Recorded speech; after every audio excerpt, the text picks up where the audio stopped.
uno, ¿no? La producción sí que está... Seguimos en 678 con la lúcida presencia del doctor Alejandro Rothman. Vamos a ir al tercer informe de la noche, que tiene que ver con una encuesta que ha puesto los pelos de punta de algunos patriotas. Tiene que ver con el grado de aprobación respecto de las medidas del gobierno en relación con los fondos buitres. Vamos al informe y ya dialogamos.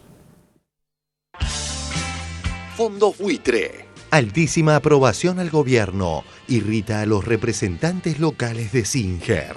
Según una encuesta que se conoció el fin de semana, ayer en el diario Página 12, elaborada por el Centro de Estudios de Opinión Pública que dirige Roberto Bachmann, crece la postura en la sociedad a favor de la posición que ha tomado el gobierno en contra de los buitres. Los resultados de la presidenta y del ministro de Economía. Un salto en la imagen positiva. La imagen positiva de la presidenta Cristina Fernández de Kirchner viene subiendo en forma notoria desde hace 2 meses y pegó un salto grande durante julio, a raíz del conflicto con los fondos buitre. CFK llegó nuevamente a más del 54% de opiniones positivas. Los datos que marcan el crecimiento de las opiniones favorables al desempeño de la presidenta y el ministro vienen siendo registrados por distintas encuestas, no solo la del CEOP. Vuelve a reunirse el 54%, aunque no para votar. La gente tiene claro que no hay reelección y valora la postura de la presidenta porque no hay especulación electoral. Sea como fuere, el porcentaje de imagen positiva es altísimo. Explica Roberto Bachmann, quien encabeza CEOP. La batalla contra los buitres también subió mucho la valoración del ministro de Economía. En la encuesta del CEOP, Kicillof alcanzó nada menos que el 52% de aprobación. Y lo tenemos en línea, Roberto Bachmann. Los datos más sobresalientes, en primer lugar, un poco más de 6 de cada 10 consultados respaldan lo que el gobierno viene actuando en relación a esta crisis con los fondos buitre. Los argentinos comparten la situación del gobierno y no lo ven como default, ¿no? ¿Y esto también ha ayudado a que la imagen positiva de la presidenta suba? Suba. Bueno, y también fue una situación, porque algunos hablan del salto de la presidenta, no fue tampoco salto, fue evolucionando, fue subiendo no levemente, con bastante intensidad, es más, en un periodo de 2 meses subió 9 puntos y de un mes a otro 5. O sea, en total llegó a 54% de imagen positiva. En tiempo argentino, la mayoría de la sociedad respalda la posición del gobierno ante los buitres. Encuesta de la consultora Ibarómetro realizada luego del discurso de la presidenta sobre el conflicto con los holdouts. El 52% de los consultados aprobó la postura presentada por Cristina en cadena nacional y el 56% espera que la oposición respalde al gobierno. Un 48% comparte la gestión del ministro Kicillof en el juzgado del juez Griesa. Muy interesante, porque no te olvides que esto está muy a contramano de lo que dicen los propios medios dominantes, pero aquí hay algo que puede más que ellos en este caso, y es un sentido de la dignidad de la gente que no se puede llevar tan fácilmente por delante. Vos tenés que ser muy odiador, tipo Oppenheimer, odio hablar bien del gobierno argentino. Andrés Oppenheimer en el Miami Herald. El default argentino no puede hacerle mal al mundo. Odio estar de acuerdo con el gobierno argentino, pero su accionar ante la disputa con los tenedores de bonos es totalmente correcto. Cualquier país debe ser capaz de negociar sus deudas con la mayoría de sus acreedores privados, sin ser rehenes de un grupo pequeño. Un nuevo sistema legal para manejar las deudas del gobierno a los inversionistas privados debe ser encontrado. En eso, Argentina tiene razón. Bueno, en realidad lo que hizo Oppenheimer fue decirlo. En general, uno se da cuenta de que es así, pero una cuestión es los medios periodísticos, esos tremendos intereses económicos, sectoriales, corporativos, y otra cosa es la gente del común, la que, salvo que esté muy enferma de odio, me parece que no puede de ninguna manera alinearse a los fondos buitre, porque son gente que mata en el mundo. Vamos a estar de ese lado. A la gran cantidad de apoyos por parte del mundo que Argentina viene recibiendo, se suman estas interesantes opiniones. En diarioregistrado.com, New York Times, Se sorprenderán al ver con cuánta facilidad Argentina se sobrepone a esto. Felix Salmon, editor del diario norteamericano, escribió un artículo donde asegura que el estado financiero de Argentina hoy por hoy es muy bueno. Muy bien, veamos el blog del editor del diario The New York Times, Felix Salmon. Argentina hizo bien en no tambalear ante las amenazas de la justicia norteamericana. Muchos se sorprenderán al ver con cuánta facilidad Argentina se sobrepone a esto. Diario Financial Times de Estados Unidos. La culpa de este lío se puede posar en los pies de una persona. El juez Griesa de Nueva York.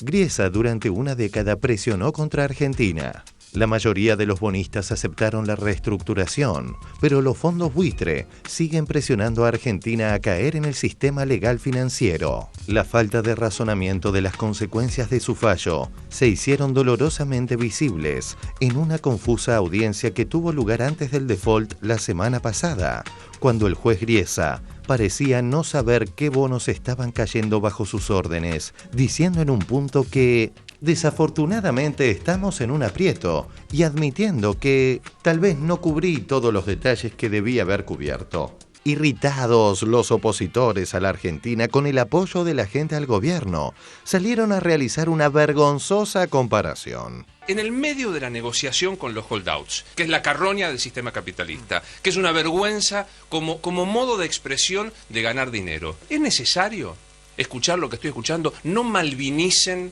la cuestión de los fondos. Me parece tan desafortunado. Hay un discurso muy fanático del lado del gobierno, yo lo llamaba en una nota que escribí ayer, malvinización del default. El gobierno malviniza el default.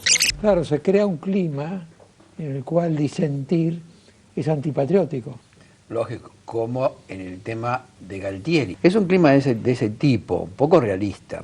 Jorge, ¿malvinizó Cristina y Kicillof? ¿Malvinizaron el tema de los fondos buitres? ¿Qué es malvinizar? No me gusta la palabra. Momentito. No ¿No te gusta la palabra?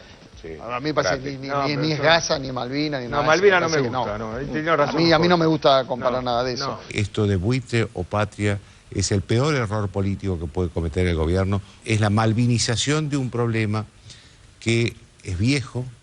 Les gusta malvinizar las cosas. Ella cree que lucha contra el imperio. El otro agravante es que Cristina ha crecido con esto como creció Galtieri con Malvinas. Las Malvinas, habría que recordarle a Elisa Carrió, no es una metáfora. Es la muerte de casi 400 personas. Me parece vergonzoso que se usen las Malvinas en el medio de los fondos buitres. Es como que malvinizaron el tema. Claro que tiene seguidores el no pagar. Como tuvo seguidores Galtieri, claro que tiene seguidores el no pagar. Como tuvo seguidores Galtieri, Mariano. El gobierno va a malvinizar esta situación. ¿Un Malvina financiero? Me asusta la malvinización. Y el gobierno yo creo que está tratando de, como decimos acá, malvinizar. ¿Es necesario escuchar lo que estoy escuchando? No malvinicen la cuestión de los fondos. Me parece tan desafortunado.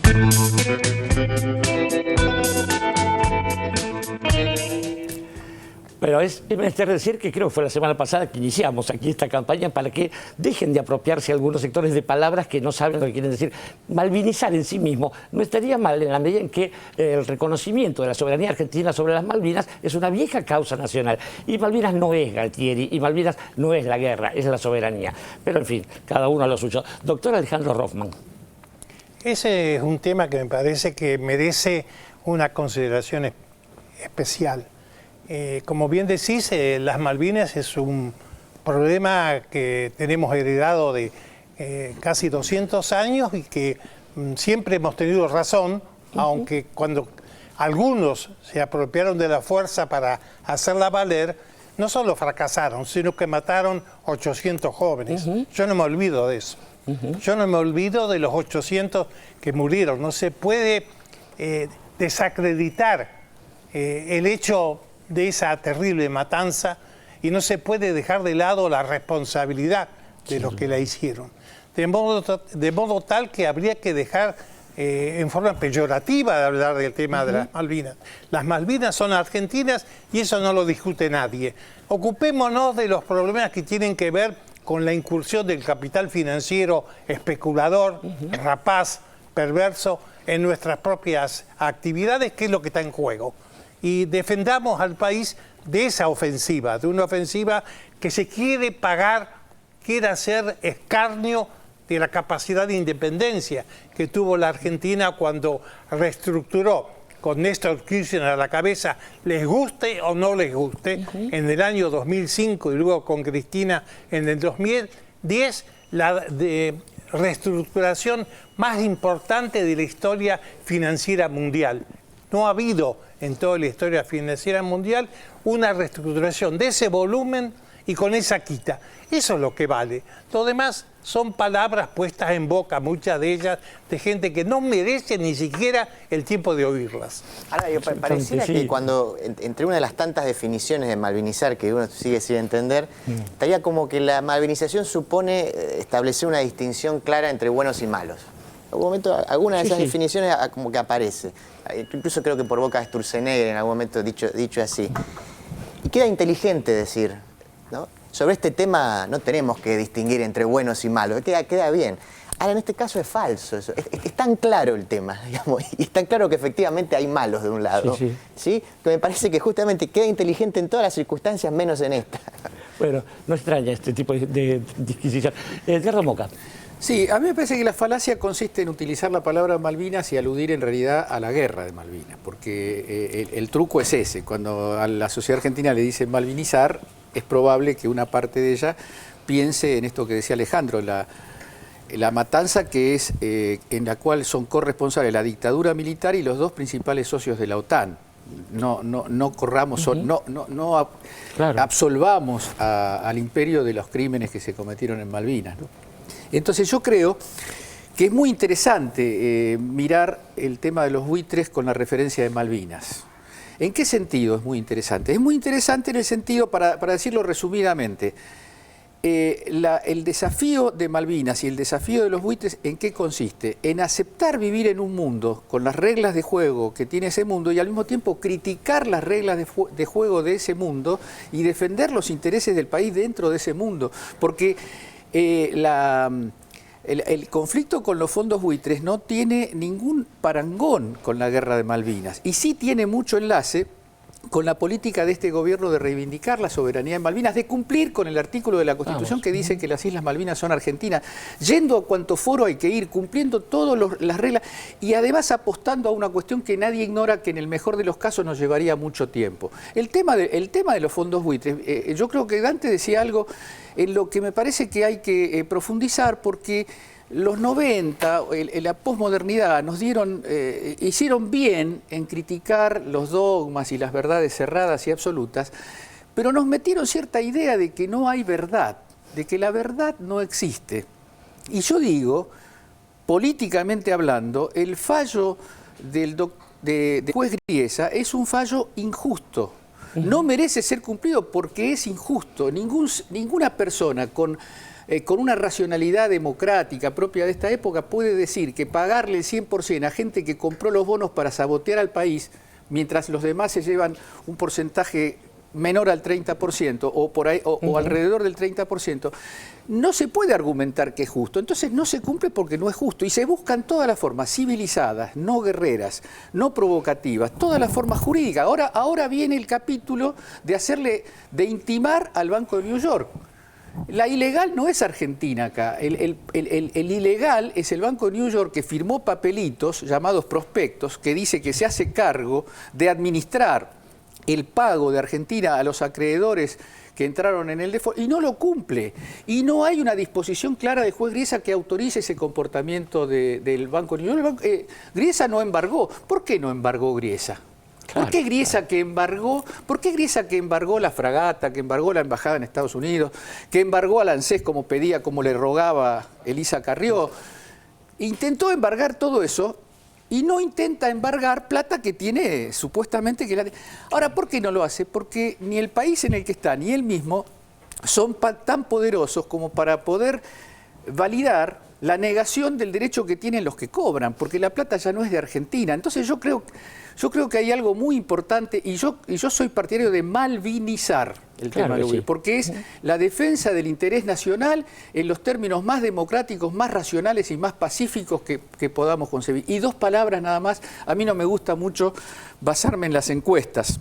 Desconfío de las encuestas, creo que son una forma de registro fugaz de la realidad, pero más allá de las encuestas, todo el mundo sabe que hay problemas para los que se pusieron la camiseta de los fondos buitres. Hay problemas. Y es una gran oportunidad para que este tema sea la punta de lanza, que hay que resolver el tema en sí mismo, pero que esto tiene que ser la punta de lanza para un reagrupamiento político muy fuerte, para volver a instalar los verdaderos problemas de desarrollo que tiene la Argentina. Los buitres, si uno va a fondo en el tema de los buitres, se encuentra con el endeudamiento, se encuentra con la sustitución de importaciones, se encuentra con los precios, se encuentra con el trabajo, con el desarrollo interno de la Argentina. De modo que no hay que hacerse ilusiones, pero creo que es muy bueno que la esperanza esté entre nosotros. Ciertamente. Mariana. No, quería hacer un comentario que está relacionado con esto que decía Edgardo, que como cuando uno tira de un violín y empiezan a aparecer y aparecer y aparecer y aparecer cosas, ¿no? Y termina... yo me preguntaba cuánta responsabilidad, viste que todo el tiempo dicen, pero cuando ustedes responsabilizan a los 90 desde el programa, eso ya pasó y demás. Y vos vas buscando los personajes, ¿no? Y me llamaba la atención como actitud interesante y novedosa algo que hizo la Universidad Arturo Jaureche. Le escribió una carta a la Presidenta de la Nación pidiéndole que uno de los personajes más nefastos de toda esta historia, que es, por ejemplo, Mulford, que fue uno de los que estuvo procesado, se le retire un premio, tan luego, el más importante, el honor. La orden, La orden se llama del Libertador San Martín del grado de Cruz, que le otorgó Cavallo, y este sujeto procesado, que después se escapó y qué sé yo, tiene ese... Entonces, malvinicemos desde ese punto de vista. Digamos, es un honor recibir eso, y un señor de esas características no puede tener eso. Y cuando uno va mirando para atrás, aparecen todo el tiempo estos... yo le puse perversión financiera, pero no sé si es muy adecuada la palabra, porque es una especie como de acusación individual, ¿no? Y esto es una cosa más sistémica, pero que se me permita. Y recordaba una frase que leí en alguna oportunidad, y que Singer dijo... yo nunca voy contra un país que sé que no me va a pagar, solamente voy contra países que me pueden pagar. Entonces, no hay que ser demasiado ni kirchnerista, ni astuto, ni nacionalista, ni buena gente para darse cuenta que un tipo que tiene ese título de parte de la Argentina, luego de lo que hizo, que nos estafó, como dice Alejandro, no lo puede tener. Y un tipo que dice, yo solamente voy contra países a los que sé que le puedo sacar guita, no es buena gente. Entonces, no hay que ser muy lúcido para saber de qué lado ponerse, como decía antes, porque sí, acá hay buenos y malos, y hay que estar de un solo lugar. Así de claro. Vamos a ir al segundo corte en 678, y antes de eso vamos a despedir al doctor Alejandro Rothman. Querido Alejandro, un placer haberte tenido por aquí. Muchas gracias. Un placer estar con ustedes. Muchas gracias, Alejandro. Vamos al corte y ya volvemos con más 678.